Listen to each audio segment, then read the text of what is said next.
اور شاید under lining understanding ہے کہ ٹھیک ہے چیزیں ہو جائیں گی بٹ استعمال ٹھپ تو لے. اور تیسرا ہے کہ خدا نخواستہ واقعی جو زائنسٹ لابی ہے اسرائیل میں یا نیو کونز ہیں امریکہ میں اور کسی حد تک انڈین جو چاہتے ہیں کہ دوبارہ ایک بڑی لڑائی شروع. تو یہ آئی تھنک 3 سیناریوز ہیں.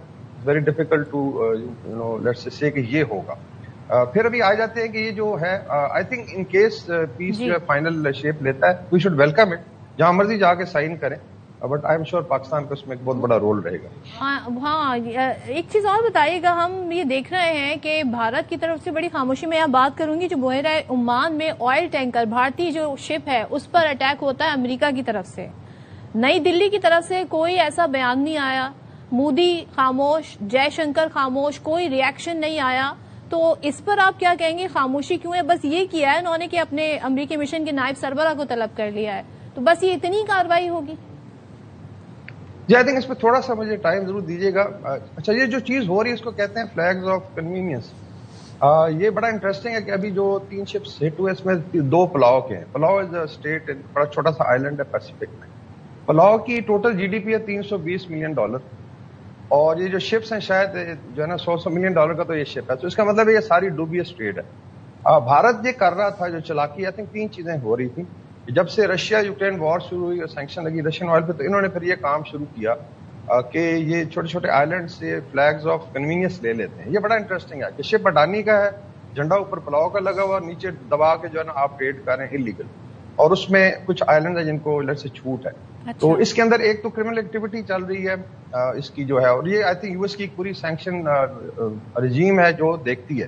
اور اس میں 119 شپس اور ویسلز انڈیا کے پچھلے 3 سال میں مائنڈ یو سینکشن ہو چکے 119, اور یہ 3 تو ابھی سامنے آئے جب ہٹ ہوئے. تو اس کا مطلب ہے کہ اڈانی صاحب ہو گئے, مودی صاحب ہو گئے, ایک انٹرپرائز ہے اینڈ دے ڈونٹ وانٹ کہ اس پہ ڈسکشن ہو. دیٹس وائی اتنا میک رسپانس تھا. اس میں اگر بھارتی مارے گئے ہیں اور یہ 4th لارجسٹ نیوی ہے اور یہاں بیٹھی ہے نزدیک, بھیجیں پھر ایئر کرافٹ کیریئر گروپ کو جا کے, تو ادھر وہاں پہ ان کی میرے خیال ان کو سانپ سونپ جاتا ہے, بیکاز جے شنکر نے خود کہا تھا کہ بڑی اکانومی سے ہم نہیں لڑ سکتے. لیکن ساتھ ساتھ یہ 2 نمبر کاروبار ہے, اس کے اندر نارکو اسمگلنگ ہے, اس کے اندر ریسرچ انالیسس ونگ کا بہت سارا کام ہے. بیکاز آئی تھنک ابھی 15,000 تو صرف ٹریپڈ ہیں گلف میں بھارت کے جو کمرشل میری ٹائم کے لوگ ہیں.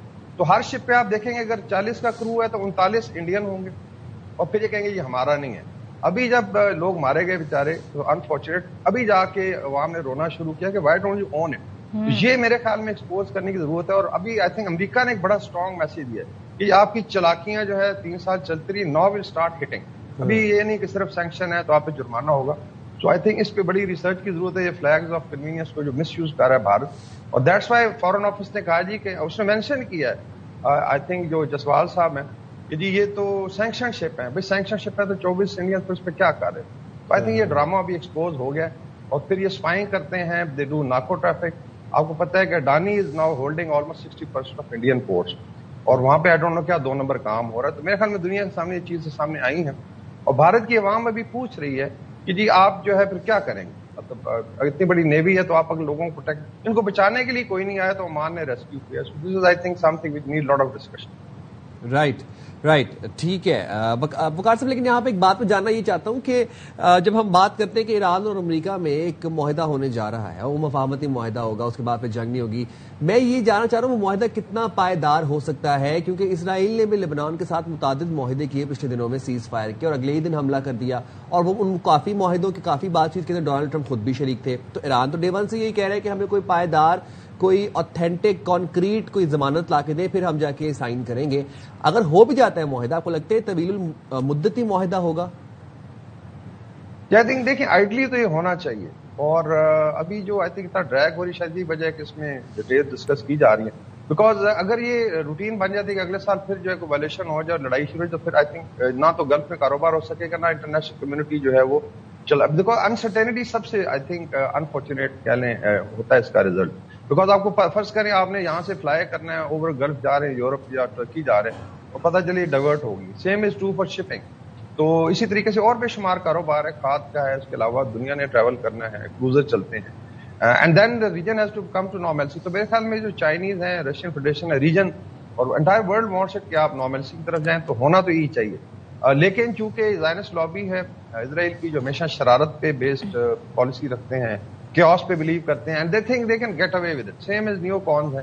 تو شاید جو ہے اس پہ آئی تھنک کوشچن مارک رہے گا ود ہوپ کہ یہ پرماننٹ ہو. بیکاز ایران بھی چاہے گا اور ایران کو بھی ریئلائز کرنا چاہیے. IRGC شوڈ آلسو ریئلائز کہ آپ نے اگر حل کی طرف جانا ہے تو یہ پھر فونی وار جس کا فائدہ کوئی نہیں ہے. پورے ریجن کو آپ نے تینوں سائڈوں نے ہاسٹیج بنایا ہوا ہے for no fault of them. تو اس چیز کو ختم کریں and let's move toward normal چیز ہو, آنا جانا ہو. اور اس میں ایران کا بہت زیادہ فائدہ ہے. They can increase their trade. صرف آئل اینڈ گیس میں آئی تھنک $40 بلین کا ہے ابھی. They can take it to more than $100 billion in a year. عوام کو فائدہ ہے, سینکشن ہٹے گی. ٹھیک ہے, تھینک یو سو مچ وقار صاحب, بہت شکریہ. اور جتنی جلدی معاہدہ ہو, بہتر معاہدہ ہو, وہ اچھا ہے. لیکن ڈونلڈ ٹرمپ صاحب کو اوباما ایڈمنسٹریشن سے کچھ الگ ہی قسم کا معاہدہ چاہیے. وہ بیسٹ معاہدہ تھا سو فار, یہ ماہرین کہتے ہیں. لیکن دیکھنا یہ امریکہ کے پرسپیکٹو سے میں بات کر رہی ہوں, ناٹ ہولسٹک پرسپیکٹو. اچھا جی, بجٹ کی ایک بار پھر سے بات کر لیتے ہیں. ہمارے یہاں بجٹ میں انفراسٹرکچر کنسٹرکشن کا جو شعبہ ہے اس پر بھی ہم دیکھتے ہیں بڑا فوکس کیا جاتا ہے. تعمیرات, انفراسٹرکشر کا جو سیکٹر ہے اس کو اہمیت دی جا رہی ہے. تقریباً 450 ارب روپے مختص کیے ہیں, جو گزشتہ سال کے مقابلے میں تقریباً 12% زیادہ ہم اسے کہیں گے. اس رقم میں سڑکیں, پل, رہائشی اسکیمز بہت میٹر کرتی ہیں, صنعتی زونز بھی شامل ہیں. اہم بات یہ ہے کہ لوہا, سریا, سیمنٹ, بجری اور دیگر تعمیراتی مٹیریل کی قیمتوں پر اس کا اثر بھی. اور بجٹ میں انفراسٹرکچر اور جو رہائشی منصوبے ہیں ان کے لیے زیادہ سرمایہ کاری کا مطلب یہ ہے کہ جو ان مٹیریلز کی طلب ہے وہ بڑھے گی, اور جب طلب زیادہ ہوگی تو پھر ہم یہ دیکھتے ہیں کہ ان کی قیمت بڑھ سکتی ہے.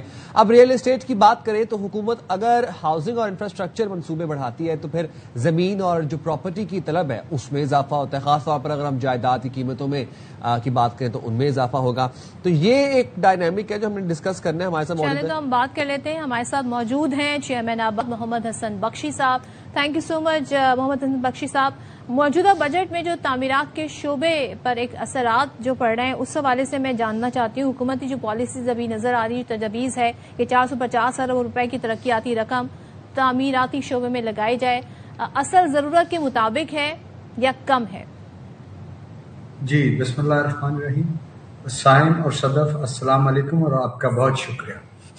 دیکھیے, سب سے پہلے جو ہمارا شعبہ ہے کنسٹرکشن کا اور ڈیولپمنٹ کا, اس سے 72 انڈسٹریز, الائڈ انڈسٹریز اس کے ساتھ چلتی ہیں, اور یہ پاکستان میں after agriculture second largest employer ہے.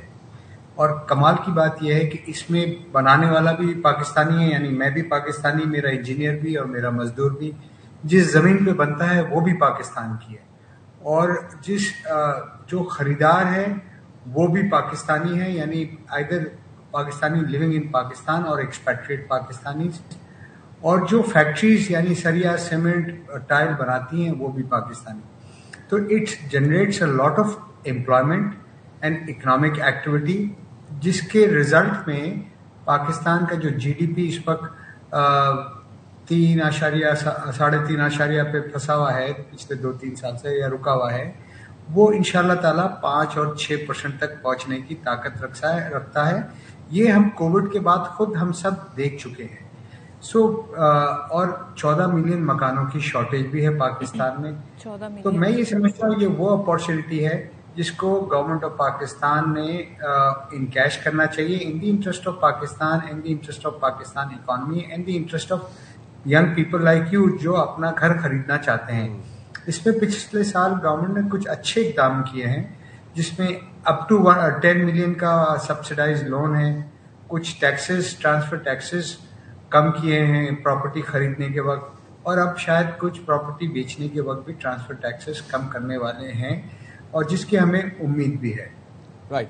باقی صاحب, جاننا میں یہ چاہ رہا ہوں کہ چلے ٹھیک ہے, ایک گڈ پروپورشن آف بجٹ میں مختص کیا گیا ہے پیسوں کا فار دا تعمیراتی سیکٹر, لیکن جب ہم بات کرتے ہیں کہ لوہا, سیمنٹ سمیت جو دیگر تعمیراتی مٹیریل ہے, جب ان کے لیے بجٹ تو مختص کیا گیا ہے, لیکن کیا آپ کو لگتا ہے کہ ان کی قیمتیں زیادہ ہوں گی کیونکہ ان کی طلب بڑھے گی؟ تو اگر قیمتیں زیادہ ہوں گی تو پھر اس کے کیا اثرات ہوں گے؟ دیکھیے, آج بھی ان کی قیمتیں انٹرنیشنل مارکیٹ میں, گلف میں, امریکہ میں, یورپ میں, جہاں پر کیپٹل انکم 35 سے 40 ہزار ڈالر ہے, ہمارے ملک میں 1900 ڈالر ہے. ہمارے یہاں سریا ملتا ہے 2,60,000 روپے, وہاں ملتا ہے 1,50,000 روپے. ہمارے یہاں سیمنٹ ملتا ہے 1300-1400 روپے پر بیگ, وہاں ملتا ہے ہمارے ملک سے ایکسپورٹ ہو کے 700 روپے. تو مسئلہ یہ ہے کہ پروڈکشن بیس بہت نیرو ہے. چند فیملیز کے ہاتھ میں زیادہ تر یہ مینوفیکچرنگ فیسلٹیز ہیں اور انفارچونیٹلی پاکستان میں کارٹلائزیشن بہت اسٹرانگ ہے. سو جب جیسے ہی مانگ بڑھے گی, ریکوائرمنٹ بڑھے گی, یقیناً جیسے میں نے کہا کہ these big producers work as cartels, تو وہ ریٹ بڑھائیں گے. اس کے لیے گورنمنٹ کیا کر سکتی ہے؟ اس کے اگر گورنمنٹ واقعی عام آدمی کو گھر دینا چاہتی ہے اور مناسب قیمت میں گھر دینا چاہتی ہے تو دو کام کرنے پڑیں گے. گورنمنٹ کو اپنا یہ امپورٹ الاؤ کرنا پڑے گا سریے کی اور سیمنٹ کی, کیونکہ یہ 50-60% آف کنسٹرکشن ایکٹیویٹی ہے, تاکہ جو regulatory duty, additional regulatory duty ختم ہوگی تو ایک جہاز بھی باہر کا امپورٹ ہوگا نا, یقین مانے 50,000 روپے ٹن سریا کم ہو جائے گا, اور اسی طرح سیمنٹ بھی 300-400 روپے بیگ کم ہو جائے گا. دوسرا جو گورنمنٹ کو کام کرنا پڑے گا, اپنا لینڈ بینک کو اویلیبل کرنا پڑے گا ان عام پاکستانیوں کے لیے مناسب پرائز پہ جو پہلی بار گھر خرید رہے ہیں. دیکھیں یہ دو بڑے انگریڈینٹس ہیں افورڈیبل ہاؤسنگ. بخشی صاحب سوری ٹو انٹرپٹ یو, آپ نے کہا نا افورڈیبل گھر خریدنا, یہ اب ایک عام شہری کی پہنچ سے باہر ہو گیا ہے کہ وہ اپنا گھر بنائے.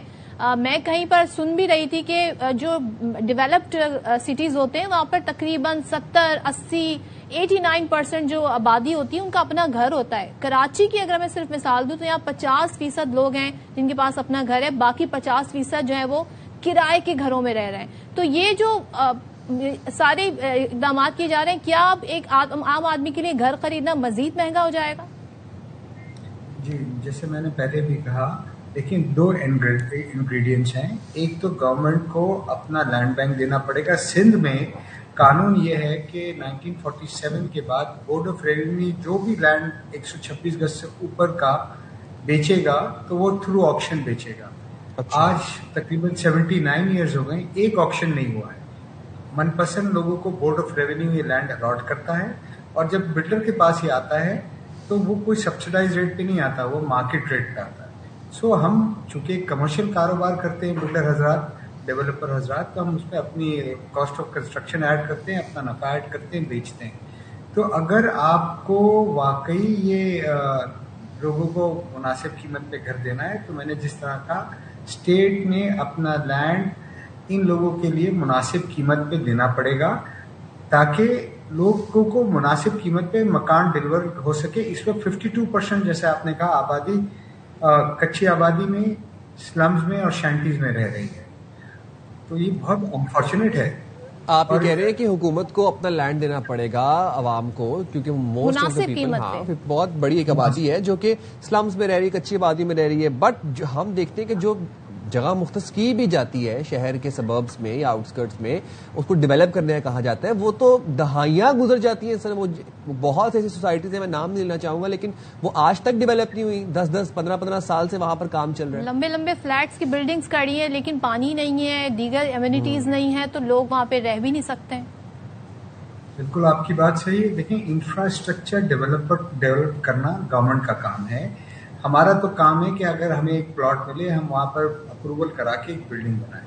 انفراسٹرکچر ایک ڈیولپمنٹ کرنا ایک کنٹینیوس پروسیس ہے, اور ہر پروونشل گورنمنٹ کی میں سمجھتا ہوں مورل, ایتھیکل, لیگل ذمہ داری ہے کہ اپنے شہریوں کے لیے انفراسٹرکچر ڈیولپ کریں تاکہ کراچی جیسے شہر کی ڈینسٹی بھی کم ہو, لوگ تھوڑے سبب میں جا کے رہیں, وہاں پر ان کے اسکولز بھی اویلیبل ہوں, ہاسپٹلس بھی اویلیبل ہوں, پولیس اسٹیشن اویلیبل ہو, روزگار اویلیبل ہو.